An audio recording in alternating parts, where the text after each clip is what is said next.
coin a phrase from my good friend Mikey Campbell. Welcome to all my nerve herders and Boba mamas. How's it Booking it, going? TM'd it. Well, And this if is I wasn't the. going to, I'm glad you did. Oh no, I Like- did it for you. I did it for you. I just noticed your on-screen name before Oh, we you went saw it? live. I just saw it. Corn on the cob Vanth. Yes. Thank you. That's Thank the you. best one so far. Thank you. I was struggling. I was so happy the meeting didn't start on time. I was like, oh, I need a name. But we're here for the last time for this. We're here for the last time for this. It is the season finale panel of Boba Fett. Well, what the series formerly known as the Book of Boba Fett. I ain't so sure what it was called towards the end. the book of Tatooine. The Book of Tatooine. Freetown. Oh, yes, I'm sorry. The Book of Freetown. Freetown and its friends Tatooine. The Book of Space Criminal Lords? Question mark asterisk. Right. Exactly. But as always, I am your host, Broby1 Kenobi. Today I am corn on the Cobb Vanth, double entendre, don't ask me how. Here with all of my favorite nerve herders to talk some shit about some Star Wars.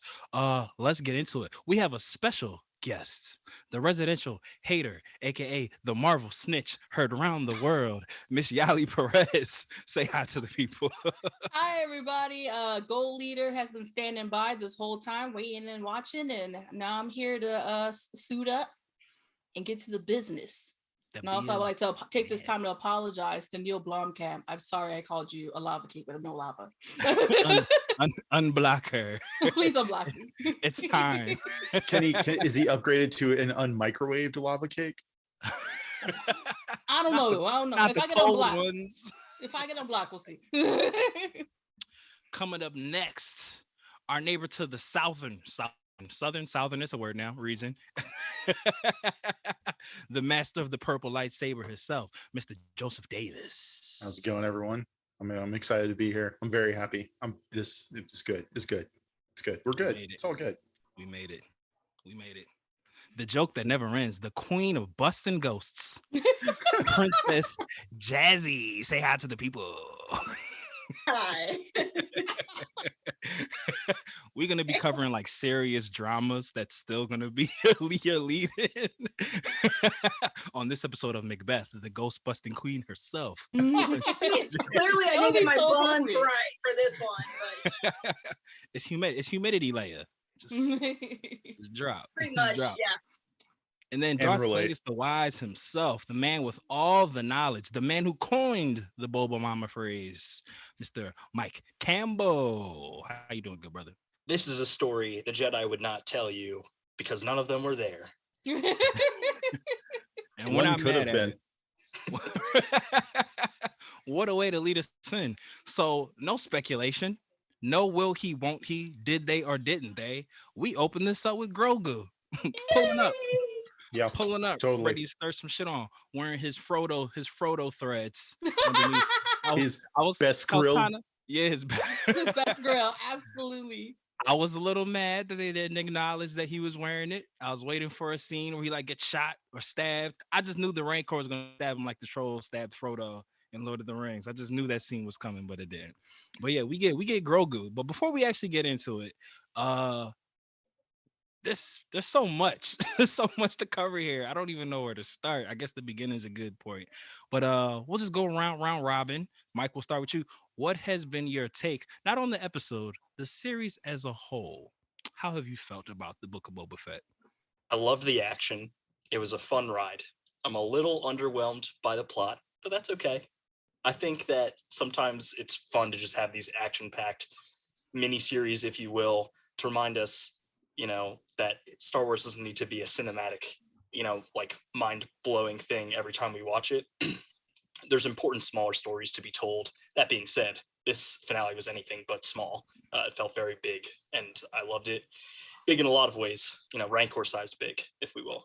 But I think that ultimately, there were so many threads that were started at the beginning of the show that I felt could have continued to a season 2. So I was a little surprised that they tied everything up so quick, but I'm willing to pass off the torch the rest of you thought. So Yali, take it from here. Well, I have not been here with you guys, but I will say that I thoroughly enjoyed this series. it was just good Star Wars. Kind of like that meme, like good soup. It was like good soup. This is good soup. Like, why would I? Who doesn't love good soup? Adam Driver. Adam Driver, another Star Wars person. But no, I really enjoyed this show. I really like seeing what this like powerhouse team of directors could do with something much smaller, and it just goes to show they're all equally talented in their own right. And I'm not sure why we didn't have them do other things before this. But there are the only time where I was just like I'm out was this finale. But other than that, up until the finale, I had like literally no complaints. Although the episode where Grogu was on like whatever planet with Luke or whatever, I cried the entire episode. So I was glad I didn't have to cry this episode. So, but other than that, I thought it was really, really, really good. And Princess Leia, you're next.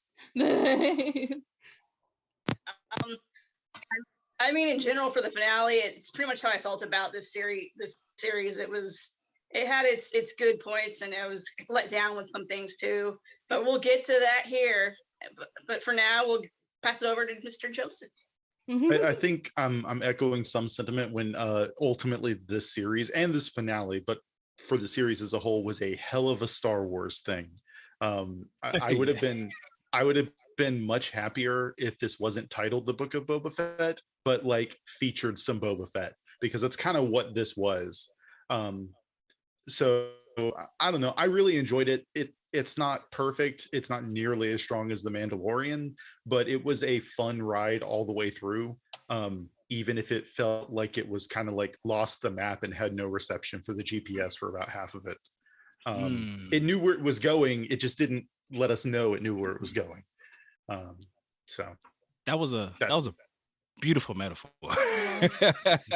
because that was kind of my take. It's kind of a combination of what everybody just said. So as a Star Wars show, loved it, fantastic. As me going into this thinking that it was just going to be the expansion and focus on Boba Fett, they did kind of let me down in the back half. But like Joe just said, it seems like they had a course and then they kind of lost it. But we kind of talked about this last week. Like, I don't think they really thought it all the way through. Like, I don't know if we can flush out a character who's been on the screen for a minute and 36 seconds in 8 episodes. And I kind of feel like that's what happened. Like, they kind of told his story in the front 4. And I'm like, shit, we still got 3 other episodes that we need to put out of here. So yeah, and kind of like what Jazz was saying, I'll get nitpicky towards the end because there are a couple plot lines that I was pissed about that we talked about in nauseum in the first 4 episodes that just disappeared. Yeah, just fizzled out. But we'll just jump right into it because they just was like, no lube. We're just just getting in there. If you stay ready, you ain't got to get ready. That's all I'm saying. You're not wrong. So we get Grogu right out the gate. I kind of did feel robbed not seeing him tell Luke to fuck off. That'd have been great. I kind of would have liked that. Yeah. No, see, I had this whole joke headcanon in my mind where like he's like, I got to decide, grabs the shirt, slaps Luke, takes the lightsaber and runs. That would have been hilarious. Yes. Force throws R2D2 into the ship and just go. Drop. And as the ship's taking off, but I kind of think that's so perfect that like Luke fucked up with his first student. It's like, bro, you starting off bad. it's not bode well. That's a lot of the commentary online that is like, ew, my dude. And then to follow up with the fact that he basically sends this kid that has a bounty on his head across the galaxy unaccompanied, with only an astromech. What were you staying on the planet for? You could have drove him back to Tatooine. Yeah. He said, "No, my ant worker droids can't be left unsupervised." Is he that traumatized by sand that like he's repeating? You know, when Ahsoka says like you're a lot like your father, apparently it's very true. Yeah. Damn, with kids. Has Luke been back to Tatooine since he left? Since Jedi, no. Yeah, I'm gonna say no. No, in the books he did, but that's not canon anymore. Yeah, Jedi, the Legends books that they erased. Yeah, Jedi is the last canon time that I know of that he goes back to Tatooine, because it's when they all try to go get Han and they killed Hut. Right. Yeah. No, just talk about forgetting where you came from. Yeah. That's why. For That's fucking why. real. That's why I didn't know where he was going in life. He forgot where he came from. He's like, I have no vision.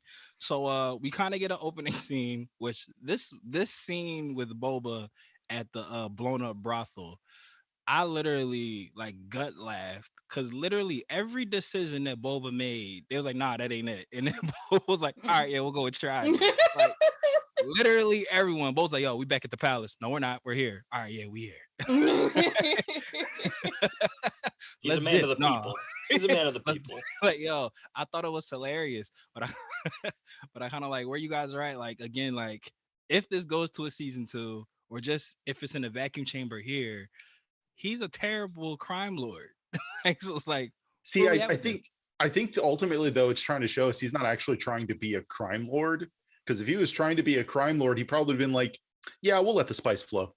Mhm. I mean, how many Yeah, times in sure. marketing did we hear, please speak freely? Yeah. So it's just, he truly held to his word. I mean, maybe it's more of like Disney's way of like passing the torch to the, Gem and the holograms and the misfits and them, because it's just like, yeah, The Cyber Rangers. the Cyber Rangers. It's just this old guy who's like, he's just there for guidance. Really. Okay, boomer. Yeah, right. Right. He's the little boomer who's there to give the kids, the Zers, their chance Okay. to do something with the planet. So now I'm having like Captain Planet / Zordon / Splinter vibes with this Yeah. now. No, it's Yeah. it's Pizzazz and the Misfits and them for me. Like one of them is named Thrash or Crash. I'm like, that's a character from Gem. Like you ain't fooling me, sis. Jim, Absolutely. if they played better music, basically. Yeah, I just thought that was so funny. Like, like Joseph, I don't have to fight you on this panel, but I will. I never said Jim was bad music. Just Oh. saying. you know, There's better. Jazz got them sling rings from Doctor Strange. She could get you. She could get you to him.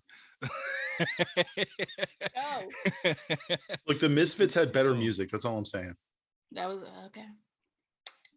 This is a different pod or different episode. Back to Offended. Star Wars. Offended. I am. Offended. We always get off on this tangent, y'all. Just You know what I mean? That's just part of the vibe. There now is here. there is an important question that hasn't been asked yet. I don't think anywhere. Where the fuck is Max Rebo? Did he make it? That's 2 explosions this guy has. Right. to be honest, I forgot all No about one wants to him, talk about the so- blue elephant in the room, man, and it's because he wasn't in it. I swear, I watched that back like 3 times. I was like, I don't see him. He freeze framed it. But he knows some Sure. shit. He's on the Pike's payroll. That's what I'm going Oof. He's their personal personal musician. Entertainment, yeah. No, he definitely forgot his like guitar pick back at the hotel. He was like, Mhm. shit. And boom. For sure that happened. But I accidentally, because I just misspoke, because I misheard what Phoenix said, I accidentally predicted all the crime families betraying Boba Fett. So I thought Phoenix said that they had sided with the Pikes, but she was like, no, they didn't. But they sided with the Pikes. Look, Disney just need to come get us. Like I feel like they just steal all of our ideas. Everything that we say on this panel ends up in this show in some way, shape, or form. So we kind of get like this crazy different pocket of betrayals that go on, like from Trandosians to the pit bull puppies. I don't know what they're called, but that's what they look like. The Gamorreans. I have a note written down that says, let's pour some out for the Gamorreans because they got done the worst. Yeah. But they were the most hype at the dinner table, so that's what they get. He was like, Facts. they were the first one to Facts. hype. I'm like, calm down, sir. Like, It's like, yo, why would we help? yeah, like that's what you get. Like, Yeah, but what do we think about these opening fight sequence? So we had like the cyberpunk, the punk rangers fighting some people. We had our guy Chrysanthemum fighting some people. We had Phoenix fighting some people. We had Boba fighting some people. It was mayhem, just running amok. But what did everybody feel about it? Joe, we'll start with you. How'd you feel about all this action? It's kind of like unsurprising. Again, it's one of those realms of it's like, oh well, like I didn't really hope this would happen, but I'm not surprised that it happened. Devil's Fire. They definitely, especially with Chrysanthemum, they kind of let you think he was going to be as bad off as the 2 Gamorrean bodyguards. I'm very sad for those Gamorrean guys. I liked Phil and Bill. Okay. You named them? I did. You never name a pet, then you get attachment. Oh, they're people. They're picky people. Meh. Look, it's the fantasy nerd side of me. I like orcs. What do you want from me? I got you. I'm rolling. We don't But kink Yali, shame here. yeah, at all. Yali, how'd you feel about all the chaos ensued in Freetown? I don't think it surprised anyone that they were gonna betray them, because like the wording at the table very much wasn't like yes, it was more like that sounds fine to us, and like I would abide by that, but nothing for sure said, oh no, we got you 100%, like it's not even a problem. So when they betrayed, I was like, oh, you motherfuckers, look at you. I think what surprised me was all three of them did. Yeah. And, that's it. And how well they coordinated their betrayal. Like usually that's like a separate in like 26 thing. minutes. Yeah, like, it was like betrayal coordinated. I think the one they had a meeting on the side after. like where They like went out right for at- pizza or something. Synchronized their watches. yeah. walking out of the palace, they was like, yo, fuck that shit, right? Right. It was like, yeah. I think the only problem is I feel like it wasn't like they kind of hyped up like he's a Wookiee bounty hunter. He used to be a champion, and like he just didn't seem skilled enough to me. You know, like I thought it was gonna be like a more like he was gonna Van Damme that shit. You know what I mean? Just like hi, and it was just gonna be, and he did the bare minimum, and then he hurt his leg. I was like, yeah, but he was like when we left him before he showed back up, he was being dogpiled by like 30 Trandoshans, and that's when I was like, oh no, they're gonna use him as like a hostage. Yeah, that's the word. He was Glenn from that episode of The Walking Dead where Nicholas when he was under him and he's getting like ripped apart. I was like, they really about to eat chrysanthemum? They're gonna eat chrysanthemum right now. Tainted meat. Oh my god! No. Tainted meat. I like the action. I was just disappointed that he didn't get his moment to like really do the thing. I didn't want him to die, but and in his defense, like the past couple episodes, he got jumped like twice. Then so he's just not as good as they hyped him up. Like, stop popping this man up then. He wasn't in full strength. It's always a sucker punch for Chrysanthemum. Facts. Facts. He got jumped by the teenagers. The one shanked him. Like he was hurting. Boba kept promising him back to baths, and he never got to it. He got it at the end. No, he didn't. He did. It was in use. Oh. Yeah, I could just see him like just in line, like, hey yo, come on, bro. Like just mad. Like you in that line at the water park waiting for your turn. That's how I just see him, just upset.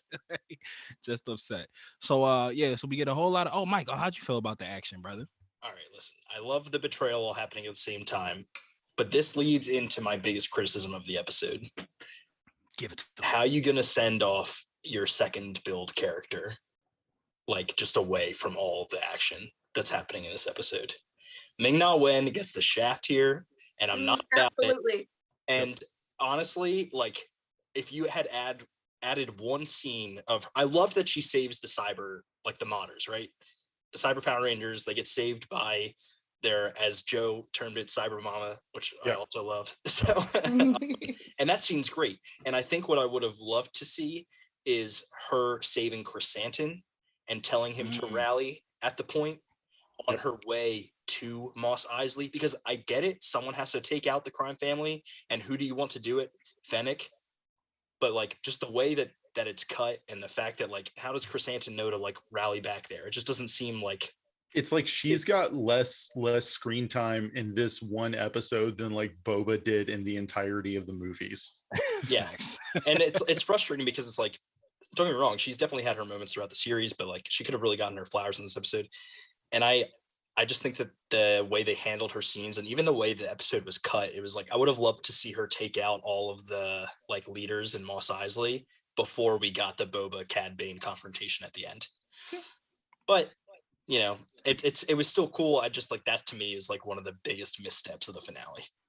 Yeah, it's funny you actually said that, Mike, about like the spacing, because it's like there were a couple times where it's like you couldn't tell if they were like 10 feet away from each other or like on the other side of the town.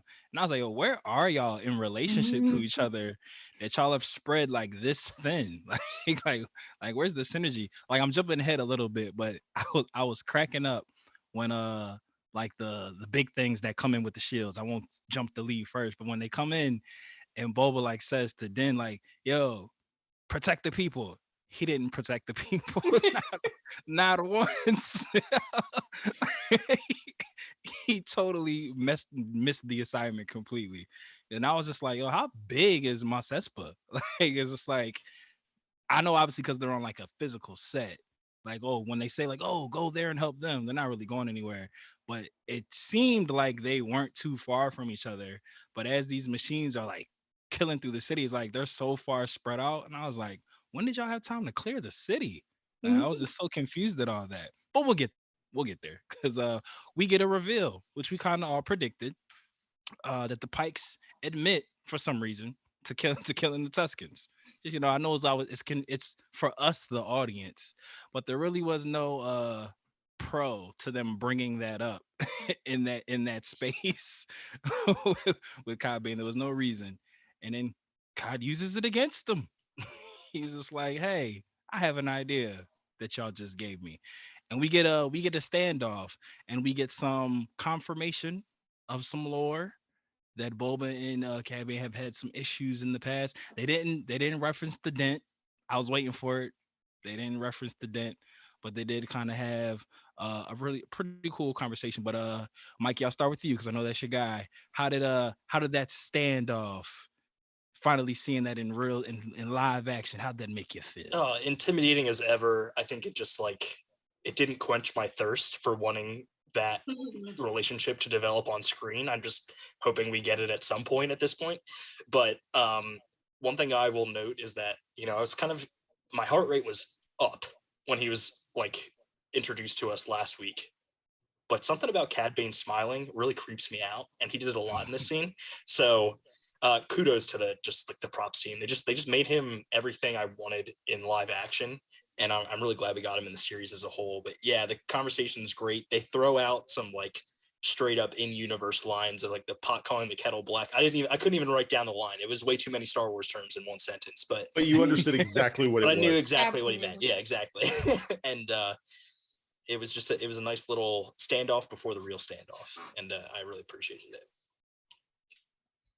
Yeah, I know you're a fan as well. You've kept up with some things. You're Star Wars knowledgeable. How did getting a lot of moments that we've only ever gotten in like the animated series or on book pages, how did it feel? Because I feel like the last couple episodes just gave us things we didn't even know we wanted. How did it make you feel? Well, it was cool seeing Cad Bane and kind of like, I think, be exactly how, like Mike said, like how you would imagine him to be in real life. And I know people are like, oh, but he's the wrong color blue. He's older now. He's supposed to lose like shade. I don't know what the problem with there was. I will say like that. I understand this episode was supposed to be like a Western, and it kind of was like a Western for like the first couple of minutes of the whole fight, but it ended up turning into like beat for beat aliens versus cowboys. So I'm like probably the only person who's seen that movie. But it's a pretty fun movie. It's a fun movie, but the ending of Aliens versus Cowboys was very similar to the ending of this, and I was like, the ideas aren't as original, or it's not hitting the way I think it would have if I hadn't already seen it. But I really do like that they decided to take some of the cooler characters who didn't get their moments in the cartoons or in the books and give them that cool factor that would make someone want to go back and read those books or go and watch the show. But I just disliked how it just felt like, oh, this is cowboys and aliens. And then midway it turned into Godzilla and King Kong. And I was just like, what the fuck? And also like, I wish they would explain like how much time goes by in these shows, because like, when did the Rancor go from like baby to like King Kong size? Like, how old? Like, they never explain time in Star Wars like at all. So it's like we just have no idea how much time it went by. But it was just still like, it was just like good Star Wars. It's good to watch it. Like, if you take away like the knowledge you have about it, you could just like purely enjoy it for what it is. But I can't help but feel like, and I know Robert Rodriguez actually liked the movie Aliens and Cowboys. I could just, for me, I just kept seeing like the same beats for beats of what was going on. But it was so, but I loved all the Grogu like having his moment to like look, Papa, look what I learned in school. You know, like Dad, are you watching? Like he would look back like that. Oh yeah.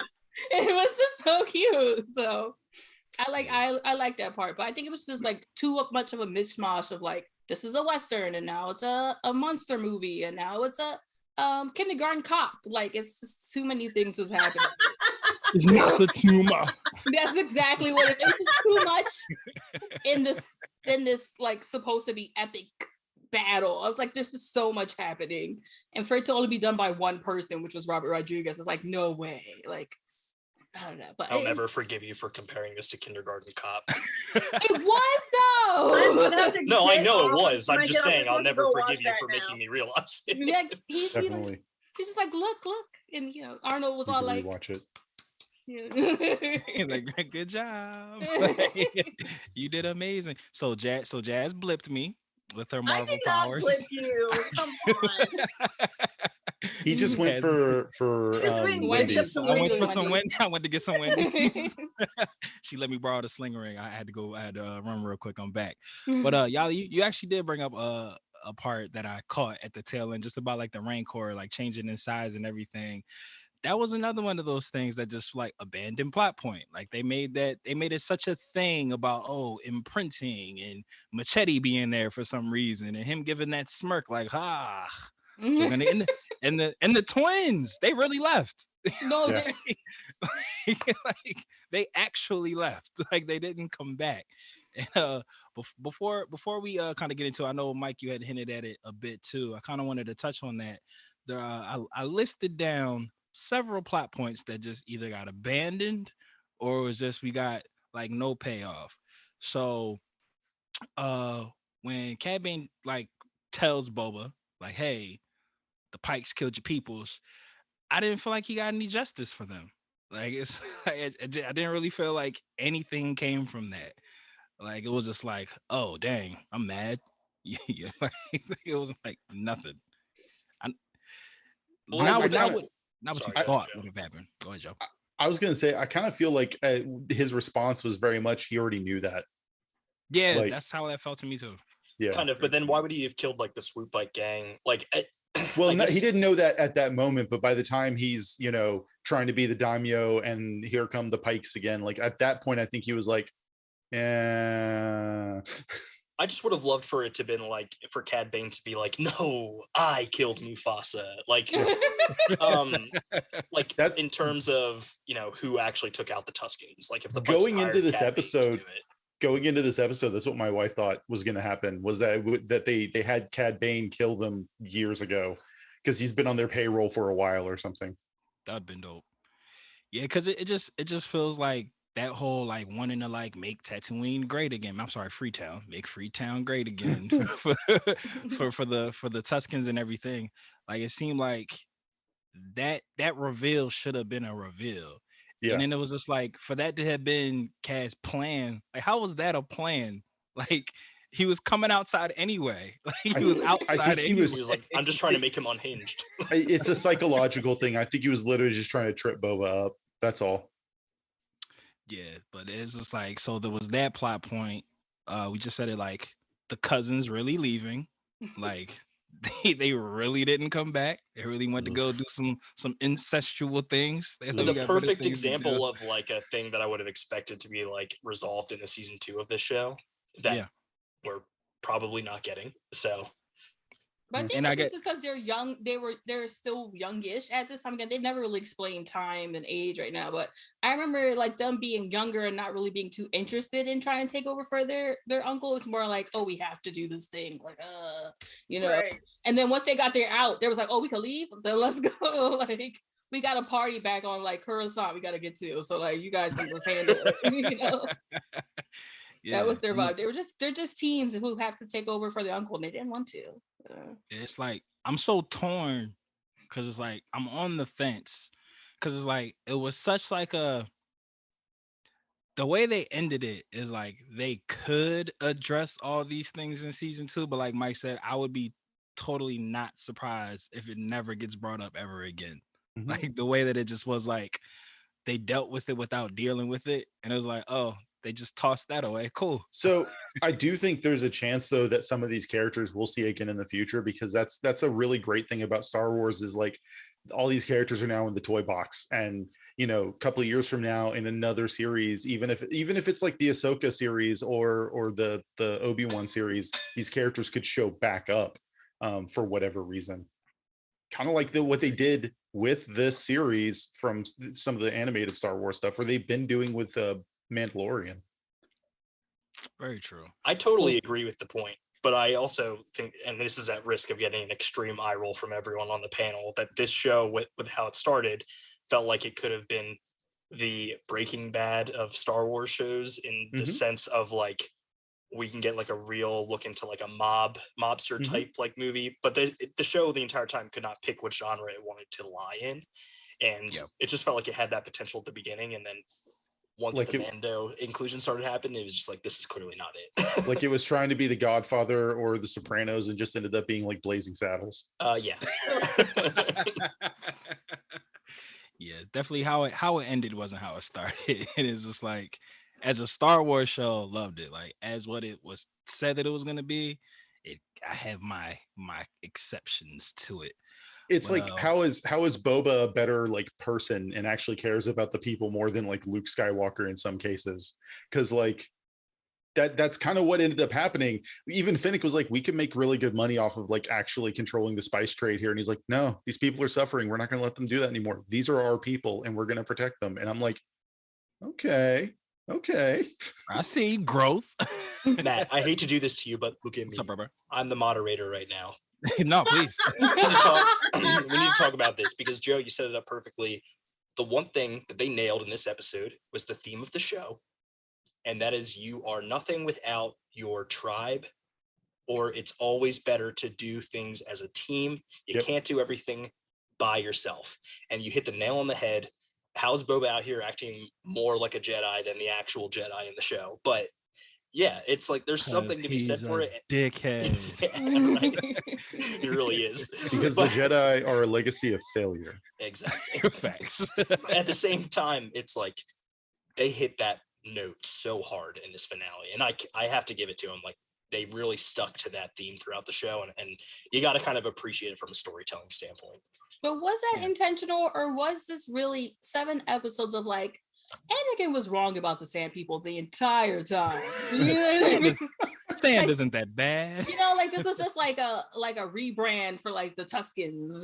Like that's what I kept thinking. Like damage control for the Tuskens. And then they even started. They could rename Tatooine Freetown. Surely they could do this. So yeah, exactly. No, but even like in the first 4 episodes, like they went out of their way to say like those were different Tuskens. Like these not even the same ones. It's like, nah, like no. Like Anakin didn't like any of the Tuskens, and don't tell me these are the cool ones because look how cool Boba Fett is. It's like, nah, fuck out of here. Like those were South Philly Tuskens. Yeah, it's not like Anakin Skywalker is the paragon of mental stability even before that happened. Still, just like everyone kind of like, I don't say everyone, but majority of the fans kind of like had a hate for the Tuskens just purely off like what happened with Anakin's mom, and then like the whole thing in like A New Hope. They kind of ended up being like the Sandbenders, like when they took Appa, like everyone just automatically didn't fuck with Sandbenders, you know what I mean? So it's just like I kind parallels. I blame that on the 70s versus understanding the concept of like bioessentialism now.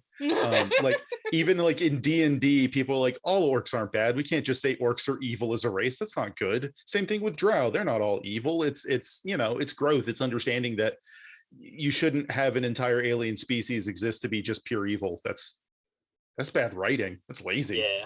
I think there's 2 types of people: the type of people who kill all the Tusken Raiders in Knights of the Old Republic, and the people who don't.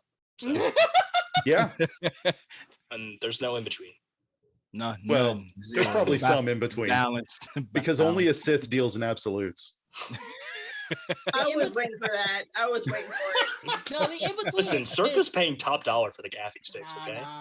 The in between is Pally, who apparently like gets busy with everybody. So like she doesn't mind a Tusken. You know what I'm saying? Yeah. What?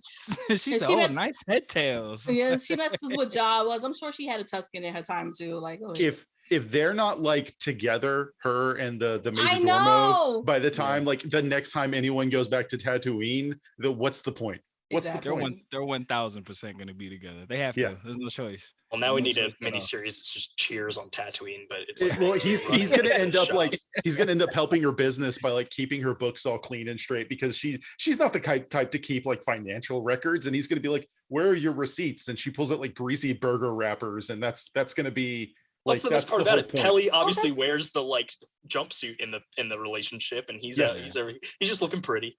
Yeah, Oh, It's I going to now be I a do want that. taxi. It's going to be Yeah. a taxi-esque Star Wars show. Totally. It's going to be great. She just repairs shit and goes through hijinks. It's going to be great. Yeah. It's going to be amazing. it's the first uh, actual sitcom from Star Wars. There you go. But Mike, beautiful segue. Just talking about doing it as a team, because we do start to our heroes do start to lose the war.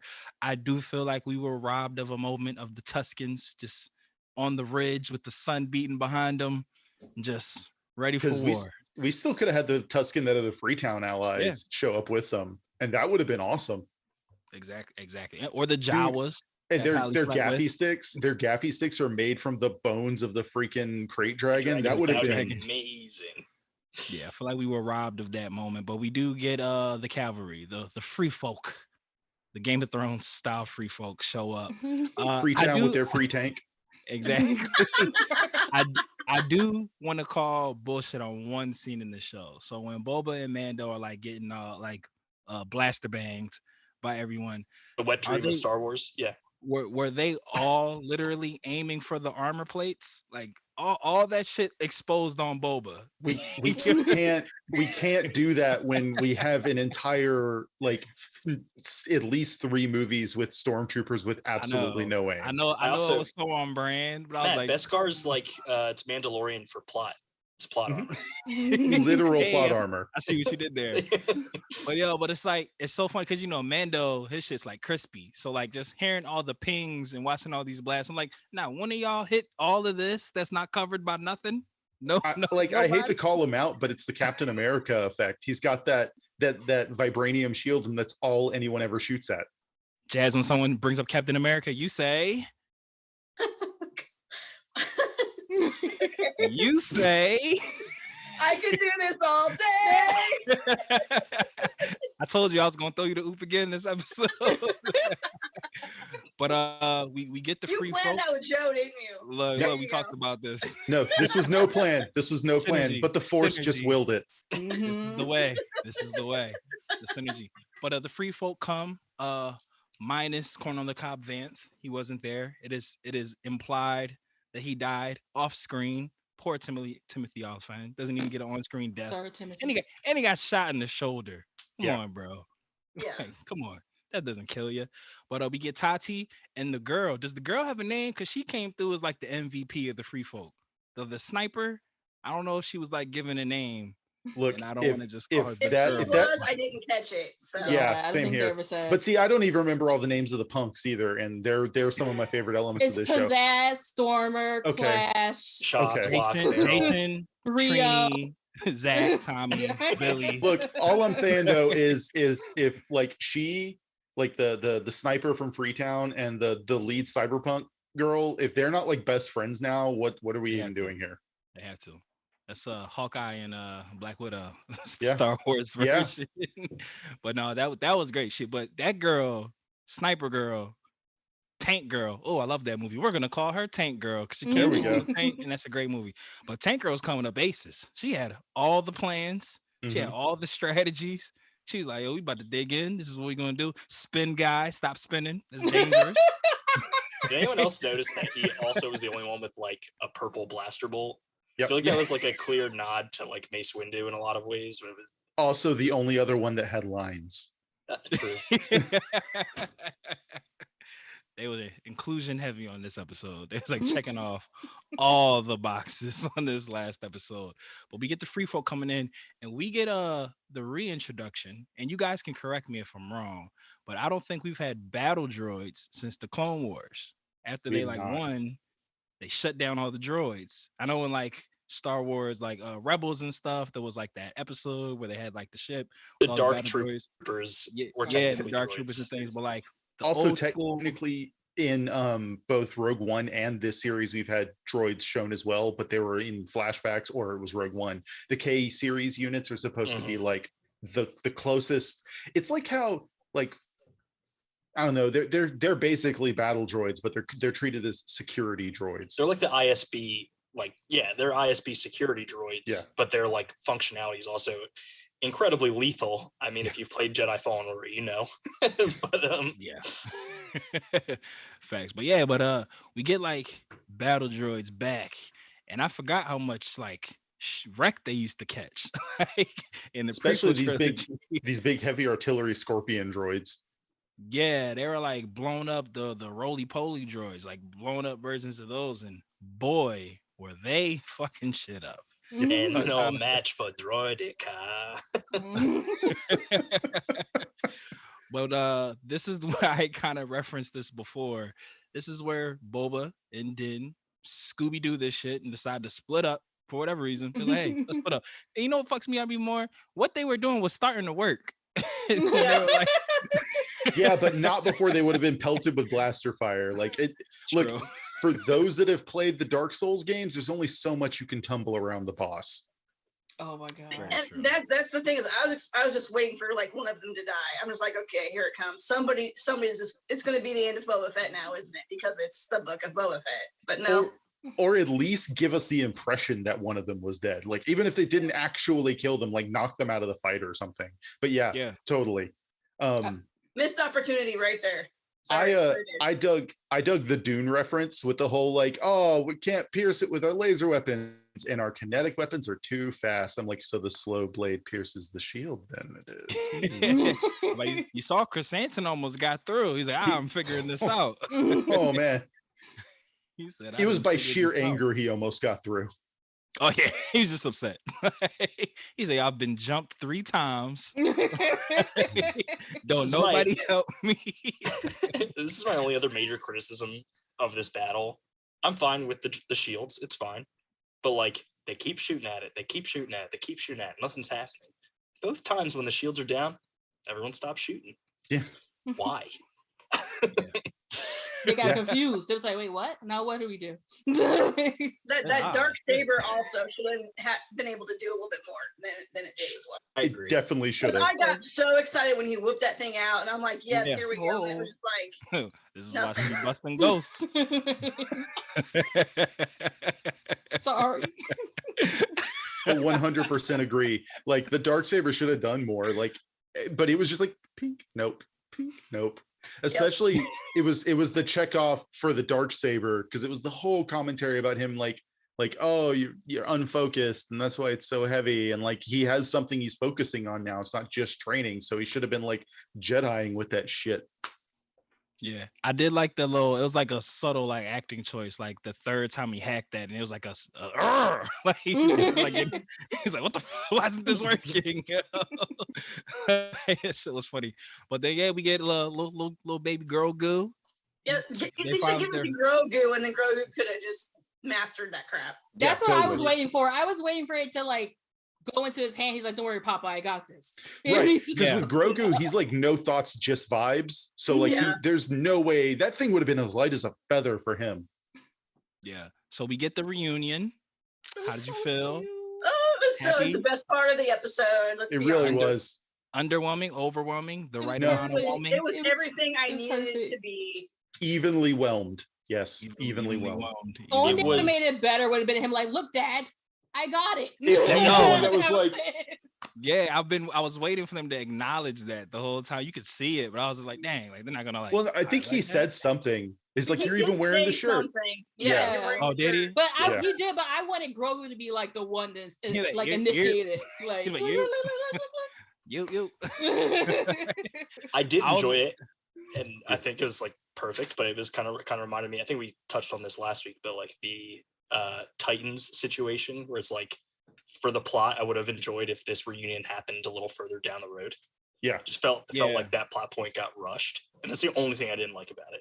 Look, otherwise, like it fits the story for sure. The whole reason it needed to be right now is to up the stakes, because with Grogu on the field, suddenly, you know, Din's just like, oh, I mean, this kid's powerful, but he can't just stop like cannon fire. Until he does, and then it's like, oh. I know. But it ends Din up making doesn't those, know that. and it ends up making chapter 5 and 6. Like, remember how I kept saying, like, if they don't directly affect Boba's story, then we're going to have some problems. This was what we needed for it to directly affect Boba's story in a way that made those 2 episodes feel meaningful and not a waste of time. Yep. Mhm. Hey, but you know what the awkward part is that I just kind of thought about, and I don't think anyone's gonna do this, but it's the world Earth, am I right? So people are gonna do it. If you don't watch the Book of Boba Fett and you just watch The Mandalorian, you literally Grogu is gonna pop back up in the first episode of season 3. Is like, yo, Well, you left him. Like, what? I think that's the whole point, though. We brought it up already a couple of times that like all this really is the 3rd season of The Mandalorian, even though it's not Mandalorian season 3, it's the next season of this whole series. Like, I would look more at The Mandalorian, the entire series, being like the Clone Wars, and maybe this season just kind of focused on some other characters rather than Ahsoka and Anakin. Yeah. I think the show ended up being what some of the other shows, like the Marvel shows, is like setting up other things. It was like, we told most of Boba's story. We got like 3 episodes left. What do we do? Why don't we hint at all the shit we got coming up later? Yeah, let's do that. Like, so I talked about this a lot in some of the other stuff, like Final Fantasy Spirits Within, and you'll see where I'm going with this in a second, is like universally panned as like a bad movie. But it's not really a bad movie. It's just not a great Final Fantasy movie, if that makes sense. So like, much like that movie would also have been Ming-Na. Yes. But and Advent Children was like amazing. So Advent Children was amazing, but Advent Children was like 4 years later. So, but Spirits Within would have been better received, I think, and better understood if it didn't have that Final Fantasy tag on it. If it was just like the Spirits Within or something like that. However, I think the reverse is true of the Book of Boba Fett. Like, if it was titled The Mandalorian: The Book of Boba Fett, I think it would have been better understood and received. Yep. Yeah. But I like Jazz's idea of like, it should have been like a book, like the end, no more Boba Fett, you know, like, because he should have got his happy ending. Yeah, like, or he should have just died and then the end. Like, I agree. Like, it should have been like a book and this is the end. But we need to make money, so shit gotta continue.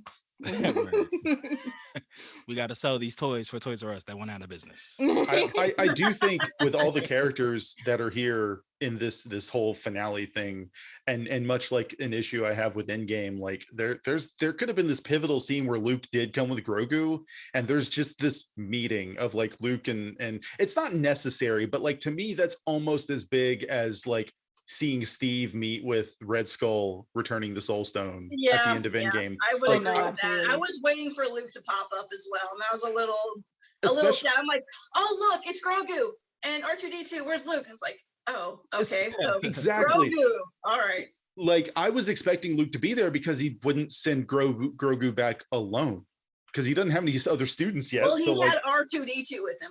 Well, yeah, but like, what if they got into shenanigans on the way? And that kid's wanted. And R2 made some pit stops. He basically sent sent like a toddler to an airport by himself. Like, that's what he did. I mean, I think that with scene is just supposed to be like a parallel between when Luke left Yoda. You know what I mean? Like, there's parallels. And also, really, Luke just gave Grogu the same training he got, like the same 2 weeks of intensive training, and then like Luke was able to just dab himself as like, now I'm the Jedi Master. So really, Grogu's a Jedi Master if he still chooses to do it, because who else is gonna like tell him he can't be?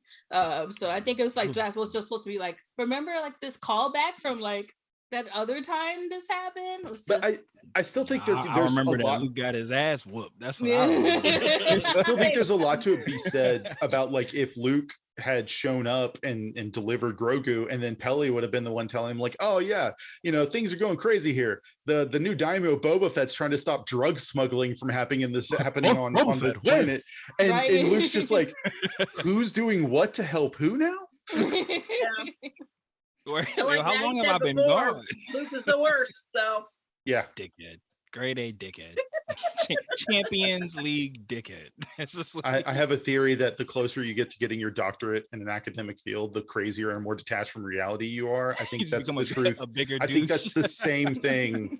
I think you could just look at the Jedi Order as academia, and Luke's now got his doctorate, and he's like, I don't understand reality anymore. Saying that there's a direct correlation between doctor and douchebag is fucking hilarious. He's out of line, but he's right though. That reference. Oh man, that is too funny. That just made my whole night, and we still got a whole bunch of this episode to get through in like 10 minutes. So we got the battle droids, and then we probably got what was I'm waiting for Yali's take on what they stole shot for shot, and I feel like it might have something to do with this. But we get the Rancor rider himself, Yeah. the rhinestone cowboy himself, the cowboy scene comes through. Yeah. So he comes through very Star Wars holiday special-esque. Comes through on his baby Rancor. Also, by the way, a Mandalorian riding a mythosaur-like creature. Yep, very much true. So we got the Rancor rider just running amok. How did we feel about Boba finally riding this thing? Even he'd been saying he was going. He's I could ride this. But anyway, when did the teaching of this riding happen? In the episodes 5 and 6. Danny Trejo. Episodes 5 and 6. You're absolutely right. It was definitely. I'm sorry, but that scene was stupid as fuck. I was like, no, like when he left, I knew he was getting the Rancor. I said, please don't have this man ride this fucking Rancor. And sure enough, I said, oh my, this looks fucking stupid. Like, why not lead with that? You like, why? You could have saved so many more people if we had. That was like Infinity War with Scarlet Witch. She's like, why was she up there the whole time? Exactly.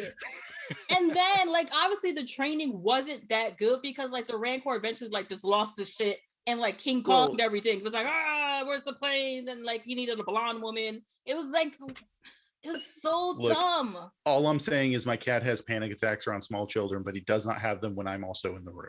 That's all I'm saying. But his dad was there. And but when it started going berserk, he wasn't. He was like off somewhere else being. This goes back to the fucking spacing of this town. Where are you at? Exactly. You let your dog off the leash. Where did you go? But it also took him forever to go get the Rancor too. So it's like, how far is the castle from here? Like, isn't it usually like just like 2 blocks? Like apparently it's like a half a mile or something. Like, what the? It was just so. dumb. Do you know what my problem is? Is that the Rancor wasn't even the most tactically advantageous move. Those droids are huge and have great shields and very powerful firepower, and they probably could handle most small arms with no problem at all. But you know what they probably could not handle? Boba's freaking gunship. Okay, that thing is a military grade gunship. Nobody used their ships. No one used their ships. Boba did. He gunned down an entire swoop bite gang. Right. Not now. Now, from the I'm gonna be a badass perspective, what Boba Fett's trying to do this whole time, I know why he got the Rancor over his gunship, because it's a symbol. And you know, even Jabba didn't ride a freaking Rancor, but how is fat ass supposed to ride a Rancor? Be honest. Jabba barely walked. I know. No offense to Jabba, but he barely did anything. And I was like, why are we so scared of this man who can't do nothing? Like, I mean, you should have just tossed salt on him and took care of it that way. Exactly. Like, he a whole slug. Like, absolutely. She's right. Tatooine is the worst planet for the Hutts, by the way, because like it's so dry. Well, he always stayed inside though, so you ain't never seen Jabba in like even in like those extra scenes they put in the Star Wars movie, like he was in the shade and shit. Like Jabba never came out in the sun. I guess that's why the twins had to constantly be like, with rats. Dude, I swear the one rat has like a ball hanging off its head. I was like, is he down to Mowgli? Is he using a Mowgli? Yo, it 1000%. I was gonna say 1000% look like the Mowgli. That's hilarious, bro. But I definitely, that was one of my, I put it in all caps. I said like, where the fuck was Boba when this Rancor was running wild? But I know Mike's been itching. I can see it in his face to talk about the duel, the fight of all fights between the Fett Man himself and Cad Bane. Mike, I'll let you start it off. They stay true to their characters here. Cad Bane's a quick shot. I love that he's gunning him down. But as soon as you saw the gaffy stick, you knew how this thing was ending. Yeah. And it was a perfect ending for Cad Bane. There's so much more story I want to see, but the beauty of Star Wars is we always jumping all over the timeline. Well, I also don't know that he's fully dead. Yeah. A lot of people have been saying that, and I'm Wasn't not like gonna his lie. thing beeping. I don't know. There what was it a beep. Something was All beeping. right, so I'll let you in on the tubes. He got implanted because he had run-ins with the Jedi so often that he was like, I don't want to be force choked. They go directly to his lungs, and I think Boba punctured a lung, and that's why we kind of hear that wheeze towards the end. Okay. But if his one other lung, and first off, I don't know Duros anatomy. I know a lot, but I know, I know a lot of Star Wars, but I don't know if Duros have like 3 or 4 different lungs. So maybe he is beeping along, but I think we're more likely to see Cad Bane in a Kenobi show, perhaps, or something else that takes place prior to this. But it was just good to see them acknowledge their rivalry, see them finally show down because we've been waiting for it for so long. And I really like that they just hone in on them two, and it's kind of like it's a one-on-one, mano-y-mano. They could have had Fennec come in and kind of get her jabs in, but I'm glad that it was just, there's something to be said about rivalries in Star Wars, and that felt like the right way to end it for me. If it's actually over. If it's actually I was just blurry. Jazz didn't blip me. My camera got blurry. Was fixing it. But no, I did love it. I didn't blip him to begin with either. That's what someone who blips someone would say. Okay, you know what? I'm the captain now. Go ahead. Please. Go ahead. You tell me I blipped you. I'm the captain now. Look. She's gonna ghost bust your ass, man. She's ready. Oh my god. That means so many things when you think about it. I was gonna say, if people have followed the joke, I willingly accept.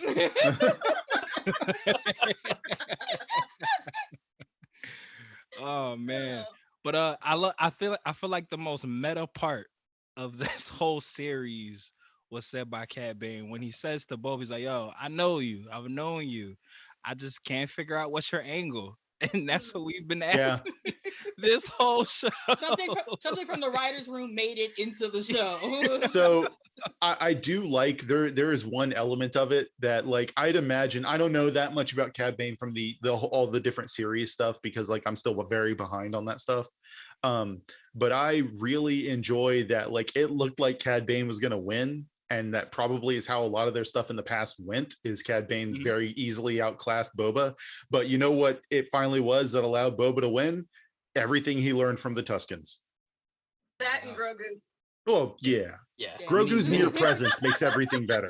And I do think it needs to be said. Drop the bar in the chat real quick, and then Mike, I'll let you get it off. He said the line that Boba says, where he says I'm not a kid anymore, I'm not a young boy, or whatever Boba said to Cad Bane, said was a reference to the deleted Clone Wars scene where Cad is the reason that Boba had the dent in his helmet. Coming through in the chat with 100%. And to piggyback off that, because it was literally what I was about to say, is that a lot of people don't know this, but Boba was trained by Cad. Yep. So the relationship is there. One last lesson for you, to our commenters in the chat. Absolutely. I mean, you nailed it on the head. Perfect the past timing. 48 hours in television and geeky media has been all about tortured young figures killing their really crappy parents. That's all I'm gonna say. Okay, here's my time to say he's out of line, but he's right. Yeah. Absolutely. I feel like we as Fandom Spotlight family have stolen that phrase, and it's ours now. And Anthony Mackie needs to cut the check every time we say it. The Cad Bane scene and the Boba Fett scene is what we didn't get from Hawkeye, between Hawkeye and the swordsman. You know what I mean? We wanted to see some of that because that's what happens in the comic, and we just didn't get any of it. But that scene was a history of shit that we, people who read the books and watch the other They shows. did the Like thing. they did the thing. They did the That's thing. that's also arguably more impactful than some of the like finale moments in some of the movies, like when these characters had the ends of their arcs. I don't know as much about the relationship between Boba Fett and Cad Bane, but this felt more impactful than some of that stuff. And I say this as someone who absolutely loves even the new movies and stuff, but still, this felt like it had more oomph behind it. Absolutely. I mean, I completely agree. I'm still a little bitter that they basically kind of I mean, I understood why they did it, but kind of did the same kind of arc for Kylo/Ben. Yeah. As they did in the original. I understand why they did it, but totally. I mean, they could have done something else. Well, they could have also done that same arc, but better. Like I don't have an example off the top of my head, but there's always better ways to write these things. Like this Book of Boba Fett series, we've already brought it up. There were probably better ways to do it. Like he could have. We've suggested better ways. He could have very easily monologued. He could have very easily monologued his motivation, and more than just about bounty hunting stuff. Like he could have been like, I'm tired. I want to retire. And, people deserve some peace here. Yeah. What was his response? This is my town. Like, yeah. Okay, thanks. Like, we knew. Like, we've known. Thanks so much for that. We got I was gonna say, I think it's a missed opportunity. I think they try to do like a lot in this episode, but it was like a missed opportunity for Boba Fett and for Din to have a little bit more moments when they're talking about Mandalore and like the religion of it, because like when he was saying like, oh, we're supposed to help people for the free and all this other stuff, and he was like, oh, you believe in that shit? He's like, I do believe in that shit. Like, I wish they spent more time talking about that, because Din seems really confused right now. He's in a moment of confusion about like, am I a Mandalore or am I like or am I apostate? Like, I think he's very much like an excommunicated but still faithful kind of person, to where he's very much like he still believes it because he doesn't really have anything else anymore, and as far as he knows, he literally has nothing else anymore because he didn't know Grogu's back yet. So like, and then Boba, is like the only other person that he can probably call as a friend and maybe a place to crash on a couch every so often. So and that's a really great dichotomy of their characters too, because Boba Fett's like, this is dumb. They're both agreeing to do the same thing, but their reason is different, and it's just a really nice parallel. And for all their faults, they're still honorable. They're still you know what I mean? They're still better than most of the Jedi. # release the Boba Cut. Yep. You want the Boba Cut. The Boba Cut. That's hilarious. It's gonna be a totally different episode 5 and 6. Well, do you guys think that it would have been better if we got like some of the Cad Bane and obviously you can't have Mando go visit Cobb Vanth like any sooner than he did, but if we had jumped back and forth between Mando's journey and some of the stuff that was happening on Tatooine a little more, do you think that the show would have flowed better? Possibly. Yeah. I'm not gonna say for sure, but I kind of feel like I feel like what we've all been saying, like, had it just kind of been presented as like an anthology series and they kind of follow different adventures of all the people that they follow different adventures of anyway, it would have kind of sat better, like just in terms of like Joe was saying, if it was like The Mandalorian presents the Book of Boba Fett, that's more palatable than just call it the Book of Boba Fett, but then you only give him half of his own show to get his shit off. Like, well, and I'm on the end of it where it was like the half that was Boba show was kind of, it was fine. Yeah, at best. But when you bring in the second part of it, they just started kicking more ass. So this was basically like Chekhov's everything the show for Star Wars, because like everything they introduced and gave us kind of paid off to an extent in one way or another. If they told us someone was leaving, then they left. If they didn't tell us someone was leaving, then they probably showed up by the end of the series. And like, that's all well and good. Except but like Danny Trejo, they didn't say shit about him. Oh, that's true.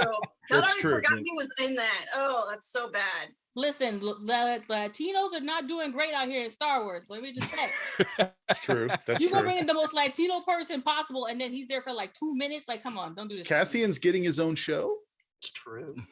And yeah, and if Danny Trejo ain't over there, it's bullshit. Danny Trejo More was Danny playing Trejo. Magic the Gathering We know in the you're palace. watching this and Okay. getting your ideas. Make it happen. More Danny Trejo. Look. But I'm pretty More. sure if I was gonna put Cad Bane anywhere, I would put him in Andor because Yeah. you know Cassian was like the undercover cop dealing with everything on a gritty level, Ooh, so he would that's really encounter good. Cad. He I would could think be. more naturally than And someone yeah, else. him being an alien, the time doesn't matter. You can make him whatever age. Yeah. Yeah. Bro. Well, that's even where I would then, put him. considering it takes place during the period of time in the movies, technically, or like right before New Hope, Like 30 minutes before New Hope starts. Cad Bane would make total sense to show up in Andor at some point, even as just a cameo. Also, I what's kinda love Bane's that beef now. with the Empire? Did you guys pick up on that? Like he's like Boba Fett's a cold-blooded killer who worked for the Empire. I think Oh, he was just yeah. trying to play people against each other. Mm. Like I think that's entirely Cad's thing, is like I think especially as he's getting older, like psychological warfare is his best tool in his arsenal. Absolutely. So he's and I think when the Pikes, both my wife and I noticed this when the Pikes told him like, yeah, we're the ones who killed those Tuskens, but we just told him the Swoop Bike Gang zig. He seemed visibly upset. And I don't think it was because they killed the Tuskens. I think it's literally because like, this is information I would have liked to have had already. Don't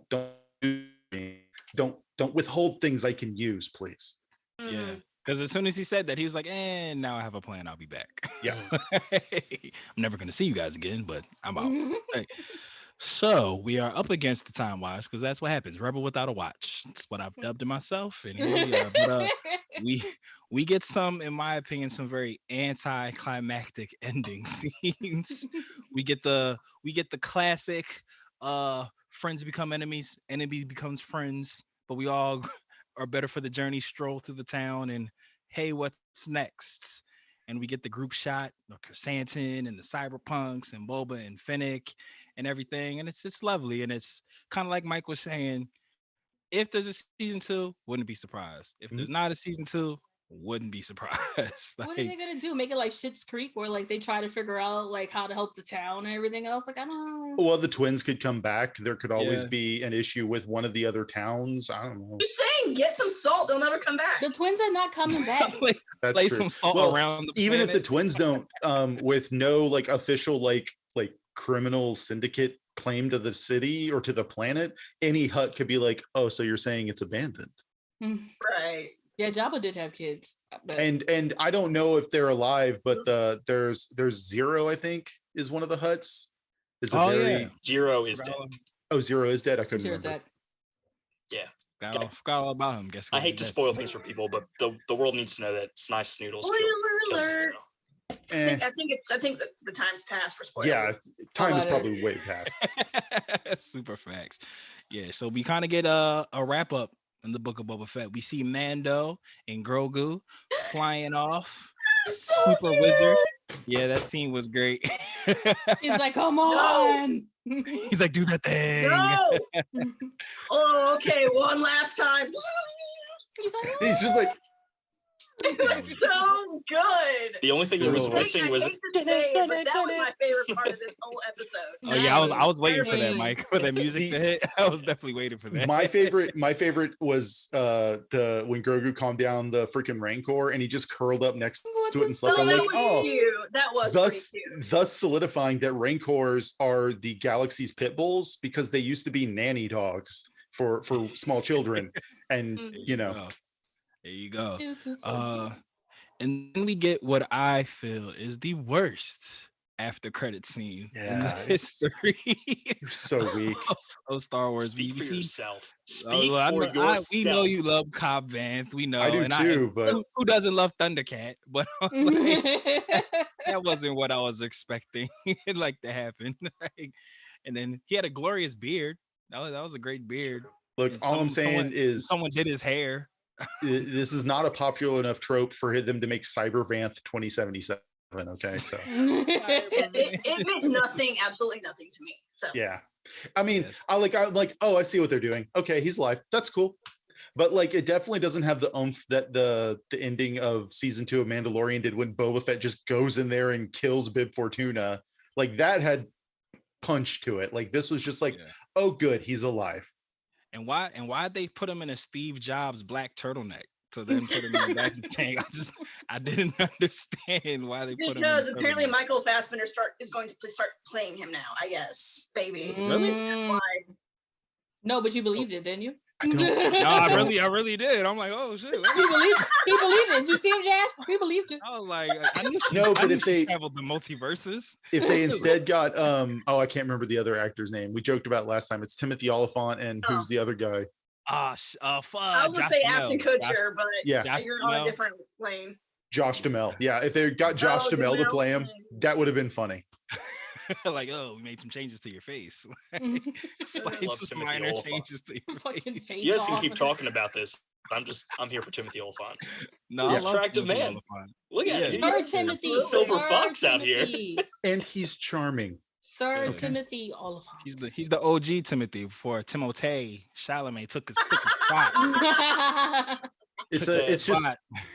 It's an evolution. That's all it is. Like a Pokemon evolution, kind of like was it Michael Cera and like two other actors Jesse that look Eisenberg and Yeah. Yeah, what was they're it, Andy all the same. Samberg. yeah, Yep. yeah. It's just Pokemon evolution tree. Yeah. All the same guy.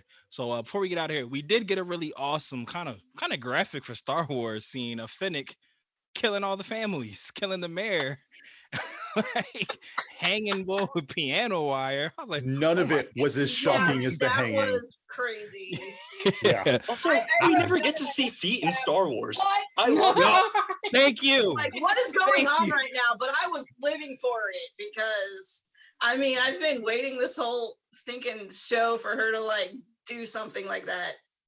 I mean, he introduced her finally got as the master assassin, and this is the first time she got to Oh. master assassin. But In like Mike, all you the said, cool ways. Disney doesn't pay for feet. It's just Dude, like, I was just as shocked when I Not in the saw an budget. Authorian's feet as I was when I saw Chewbacca's hands for the first time.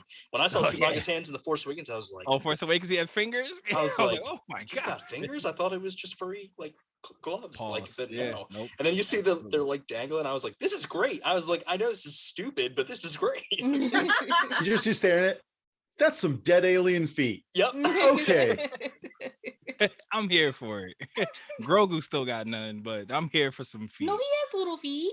But we They're don't just see they're them. just in a sack. That's Yeah, all. I, it's have, like I a- have to agree with her. It looked like he was just kind of like Romper. zooming along, like how what when he was just kind of moving. When he was Yeah, he's like- strutting, I was like, how is he doing that? But he It looked is at- really hard to walk in a potato sack. Yeah, I always Okay. thought he had like a shroud on, but now he's got a romper. Yeah. He's got like a whole romper on. I was like, oh, Body a baby Bjorn. If I can pull off a romper like Grogu, then I know that I've made it. You can. I cannot. Okay, I'll buy you one. I'll buy you one. The next Star Wars thing that we do here on, we got to get you the romper to wear every Everybody's time. wearing a romper. I'll get a romper and I'll get wireless headphones so I can spin into my intro. There you go. There you go. You gotta like romp Um, on screen, just like Format change announcement. Joe, did you want to tell the people how we're going to start doing these moving forward? so. Starting with whichever is our next panel of these, either Marvel or Star Wars. I do think the next one is a Marvel panel. I want to say in March there's a Marvel thing. Moon Knight? Kenobi's coming out in May. So, Okay, I think Um, Moon Knight is in March though. Also, Oh, Doctor Strange comes out. Right. Yeah. Did they? I thought they got switched again. Did it? It did Oh, get that's pushed back true. after, But I think No I Way think it's Home like got pushed April. back. I think Yeah. it's April or May. Honestly, I coming have back no soon. idea what the date anymore. I just Y'all see us in March. Yeah. So yeah, Jazz- starting Jazz in March. said, all I know is today, tomorrow, yesterday. Fair. right. That's all I know. But starting in March, when we come back for, I believe, the Moon Knight panel, unless there's anything between now and then, we won't be doing these live anymore. We're going to pre-record them, and you're going to get like greatest hits, and you're going to get like most of the stuff, but trim the fat a little bit. that way you don't see us in here thinking of what to say and whatnot. Yeah. Mhm. You won't see the Wendy's, like the transition. You won't see it. No, we're keeping. Nobody will be getting blipped anymore. Nope, you won't even know. No more blips. No, it's not that no one will be blipped. It's just the audience won't know. You won't even know. There Yeah. you go. It'll be It's like feel the- like when I blip show up on happens in future the panels, woods. I'm gonna get blipped. We're I just gonna hope I be- get blipped. we're gonna be Peter Parker. He was technically blipped, but no one knows because no one knows he exists anymore. I just hope in the new format, like every time you mention Ant-Man, we have like a counter somewhere. Oh, So that people would be like, awesome. So we know how drunk we're supposed to be. Yeah, I love that idea. Yeah. I love that. And every time they have to come get us because it's a great idea. It's just, Yeah. Check mark. It's to come get us, Cam. there you go. The come get us, Cam. Check. But yes, new format change. Like Joe said, it's going to be the greatest hits. You're just going to get all the rigmarole, just condensed, just nonstop awesomeness. But we will see you soon. But you know how we do this. We let everybody shameless plug themselves. We're just going to run the gambit. Yali, since you're our special guest, snitch on yourself and tell them where they can find you. Yes, your resident hater is here at Fandom Spotlight doing more of the behind the scenes magic. I'm also still at Funimation. They haven't fired me, which is surprising. I also work at the Game Hers doing social media, and I write lists at CBR now. So I'm all over. I'm writing about video games and stuff over at CBR. So yeah, I'm all over the place. Video games, anime, nerdy shit, wherever you can find me. I'm not on Twitter anymore, so good luck for trying to find me there. And I'm glad to see you guys again. It's been real awesome, and I'll see y'all next time. And again, big sorry to Neil Blomkamp. I'm very sorry. Unblock her. Jazzy, tell the people where they can find you. You can find me on Instagram at Rose City Widow, or you can also sort of follow these musical things here. The Honeybees Sing, Instagram, Facebook, Vancouver Master Chorale. We got a couple concerts coming up in March as well, so we're working really hard for that. And that's it for now. Loving it. She booked and busy and booked, busy, and ghost busting. I have to say, I am working on getting a couple of different Ghostbuster looks together. So hopefully I can get that together here pretty soon and then just show up randomly. We just gonna get you a Ghostbuster sponsorship. That's just what's gonna happen. That makes us all feel good. Find me my Keymaster. That's all I ask. We're manifesting. Fair. We're manifesting. Mikey, tell the people they can find you, good brother. First off, just want to say this has been so totally wizard because this is my first appearance on Fandom Spotlight panels. Hopefully you guys will have me back for future Star Wars events. You have no choice. Never, you're fired. You're stuck here now. You're going to be our favorite gulp shitto. And so you will not be able to find me here next week, but hopefully you will see me when Obi-Wan rears its amazing head. But however, you can catch Matt on a podcast that I produced that just premiered yesterday, Dragon Ball for Life, brought to you by the great people at Fandom Spotlight. So please check us out. And if you feel so inclined, follow me for art, Dragon Ball, Star Wars stuff at Mikey_the_illest on Instagram. Nice. He is known as the best of us. And boy, does he live up to that name. Joseph Davis. Let them know where they can find you, good brother. You can find me in various locations where I'm at the Spice Must Joe. Those locations include Twitter and TikTok. You can find me on Instagram, or I think I'm like at Drake Masters or something. I don't know. I barely use Instagram. I probably should more. You can also find me on LinkedIn, where I'm just my name. And ultimately, my favorite stuff, the stuff I'm most proud of, other than these panels, this is like the highlight of my week all the time, guys. Whenever we have some of this going on, I look forward to these chats. I'm going to be very sad until Moon Knight. That's all I'm saying. You can find my writing on Fandom Spotlight, where when I'm having good brain days, I actually get material made. I just did one over the Nintendo Direct, and I'm very excited by some of the stuff I saw on it. Front Mission for Life. Thank you. And yeah, that's the bulk of it. Love it. And I've been your host, Broby1 Kenobi, Mace Windude, Corn on the Cob Banff, Rebel Without a Watch, because I stay going overtime.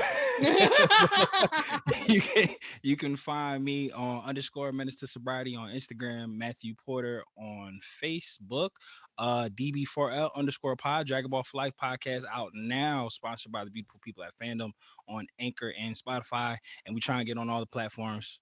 Apple, come get us. Disney, come get us. I will share as far as DB4L, the reel for that on Instagram, thousands of views. People love it.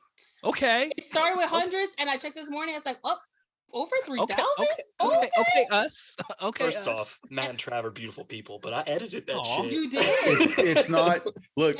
You guys gotta you're doing great. Up your game so it can be over 9,000. That's all you gotta do. Look, that's all has to be. Goals. Has to be. I was gonna say so far. all the numbers look good. Everyone has nothing but great things to say about it. Even my child listened, and he was like, "These people are funny." So if my 12-year-old says they're funny, it means they're funny. I love it. Well, that just makes me feel all warm and fuzzy inside. And yeah, this is legit great way to spend every Thursday with you guys. I love you all dearly. I'm gonna get a little bit mushy. No, never mind, I won't. I got you on the next panel. That's how I'll start it off. But you guys are all amazing. I wouldn't want to do this with anybody else in the world. Always and forever follow that fandom. And we are out until we're not.